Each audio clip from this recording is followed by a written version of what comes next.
Waalaikumsalam warahmatullahi wabarakatuh. Kami dari kelompok 2 akan mempresentasikan terkait operasi Bina Desa Lestari. Anggota kami yang terdiri dari Budi, Mahesa, Hamzah, Diki, Nina. Hamzah sama Dikinya berhalangan sakit. Jadi semua yang berbeda. Hamzah sakit. Hati. Langsung aja ke materi yang pertama, yaitu adanya rumusan masalah bagaimana pelaksanaan operasi Bina Desa Lestari. Yang kedua, bagaimana manajemen partisipasi keanggotaan operasi Bina Desa Lestari. Adapun tujuan penelitian ini mengetahui pelaksanaan operasi Bina Desa Lestari dan mengetahui manajemen partisipasi keanggotaan operasi Bina Desa Lestari. Selanjutnya ada pengertian operasi. Operasi lahir di Indonesia pada abad ke-20 dan di kalangan rakyat ketika pemerintahan dalam lapangan ekonomi dan sosial yang ditimbulkan oleh sistem kapitalisme semakin memuncak. Adapun menurut Arif Subiantoro, operasi berasal dari kata co dan operation. Co berarti bersama dan operation berarti kegiatan atau pekerjaan. Dari dua kata tersebut, pengertian dasarnya menjadi bersama-sama melakukan kegiatan atau pekerjaan untuk mencapai suatu tujuan bersama secara demokratis, terbuka dan sukarela. Selanjutnya ada menurut Undang-Undang RI Nomor 25 Tahun 1992, operasi adalah badan ekonomi yang sosial dan beranggotakan orang-orang atau badan hukum koperasi dengan melandaskan kegiatannya berdasarkan prinsip koperasi sekaligus gerakan ekonomi rakyat yang berdasarkan asas kekeluargaan pasal 1 ayat 1. Koperasi berlandaskan kegiatan berlandasan Pancasila dan Undang-Undang Dasar 1945 serta berdasar atas asas kekeluargaan. Selanjutnya ada berdirinya Koperasi Bina Desa Lestari yang akan dipaparkan oleh Peng. Berdirinya Koperasi Bina Desa Lestari di sini dengan perkembangan zaman dan juga program-program yang dicanangkan oleh pemerintah, maka lahirlah berbagai organisasi koperasi di berdaerah. Tak terkecuali di Kota Majalengka ada Koperasi Bina Desa Lestari yang dibentuk pada tanggal 2 Agustus 1992 oleh para karyawan yang bekerja di PDAM Tirta Bakti Raharja. Kemudian awal koperasi dibentuk berjumlah 45 anggota yang bekerja di perusahaan PDAM Tirta Bakti Raharja. Dengan berkembangnya perusahaan dan masuknya karyawan baru di perusahaan tersebut, maka Koperasi Bina Desa Lestari mengalami penambahan anggota sampai saat ini berjumlah 146 anggota. Koperasi Bina Desa Lestari juga sudah berbadan hukum, yaitu dengan nomor 10465 BH itu badan hukum dan KWK 10.20. Kemudian prinsip Koperasi Bina Desa Lestari yang pertama, keanggotaannya bersifat sukarela dan terbuka. Yang kedua, pengelolaan dilakukan secara demokrasi. Ketiga, pembagian sisa hasil usaha dilakukan secara adil sebanding dengan besarnya jasa usaha masing-masing anggota. Yang keempat, pemberian balas jasa yang berbatas terhadap modal. Dan yang kelima, pemandirian. Kemudian fungsi dan peran Koperasi Bina Desa Lestari yaitu peningkatan kualitas kehidupan yang bisa dicapai koperasi jika ia dapat mengembangkan kemampuannya dalam membangun dan meningkatkan kesejahteraan ekonomi anggota. Kemudian akan dilanjutkan oleh saya.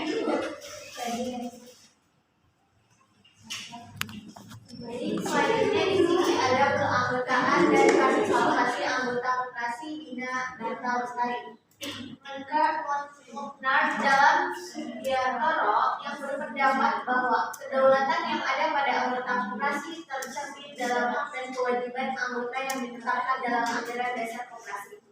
Partisipasi anggota menurut Hanau dalam Subiantoro, partisipasi anggota koperasi dibagi menjadi dua dimensi. sesuai dengan peran ganda anggota, yaitu 1 anggota dalam kedudukannya sebagai pemilik, 2 anggota dalam kedudukannya sebagai pelanggan. Permodalan koperasi Bina Tirta Lestari, menurut Subiantoro, Arif dan kawan-kawan, modal equity, modal sendiri yaitu modal yang menanggung resiko yang terdiri dari 1 simpanan pokok, 2 simpanan wajib. Jenis koperasi Bina Tirta Lestari, pasal 83 yang berbunyi, jenis koperasi sebagaimana dimaksud dalam pasal 82 terdiri dari koperasi konsumen, koperasi produsen, koperasi jasa, dan koperasi simpan pinjam. Metode pengumpulan data. 1. Interview wawancara, yaitu dengan melakukan wawancara dengan pihak yang terlibat dalam penelitian ini secara langsung, yaitu kepada Acat Toto Partawijaya SE yang menjabat sebagai Ketua Koperasi PDAM Tirta Bina Lestari. Dokumentasi. Studi dokumentasi merupakan pengumpulan data yang ditunjuk kepada subjek penelitian. Dari saya, selanjutnya lagi. Nyoman.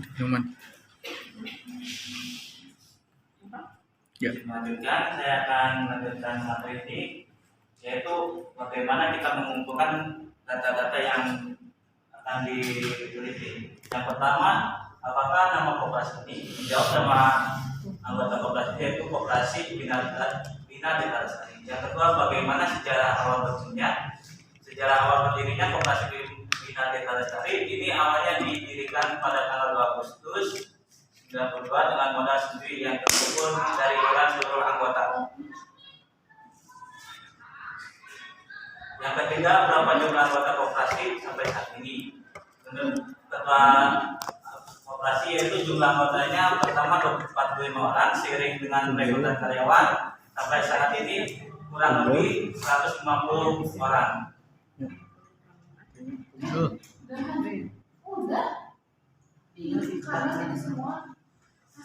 Jadi intinya koperasi ini tidak ada paksaan kepada karyawan untuk wajib ikut serta menjadi anggota koperasi.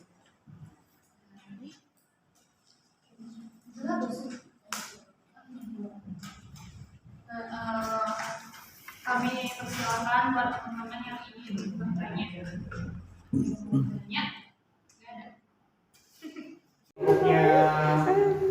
Dania di kelompok 2 ya.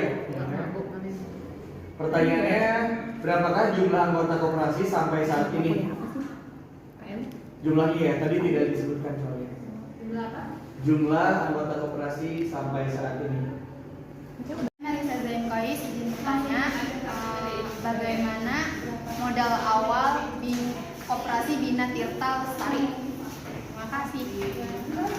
Ini sama bank. Makasih. Saya Vanessa akan menjawab pertanyaan dari Merisa. Itu modal awalnya itu 25 juta dan itu modal awalnya itu dari kantor PDAM itu sendiri yang di Majalengka. Terima kasih. Saya akan menjawab dari pertanyaan dari Pak Muhammad Aziz kelompok 1, yaitu pertanyaannya, berapakah jumlah koperasi pada saat ini? Jumlah anggota koperasi Bina Tirta Lestari yaitu awal mulanya hanya berjumlah 45 orang. Seiring dengan rekrutan karyawan, maka jumlah anggota koperasi pun bertambah hingga saat ini terhitung 150 orang karena tidak semua karyawan Pemda Tirta Bina Lestari mengikuti menjadi anggota koperasi. Selanjutnya pertanyaan terakhir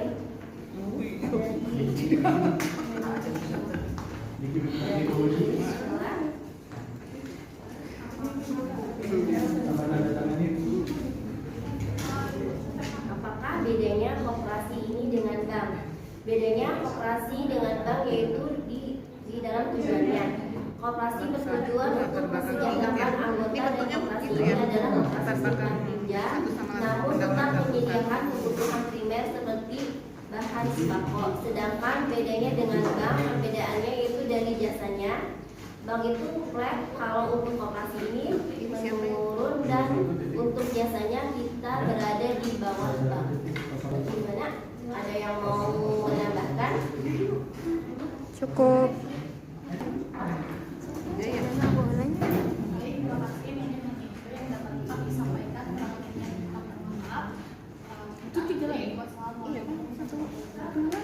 Waalaikumsalam warahmatullahi wabarakatuh.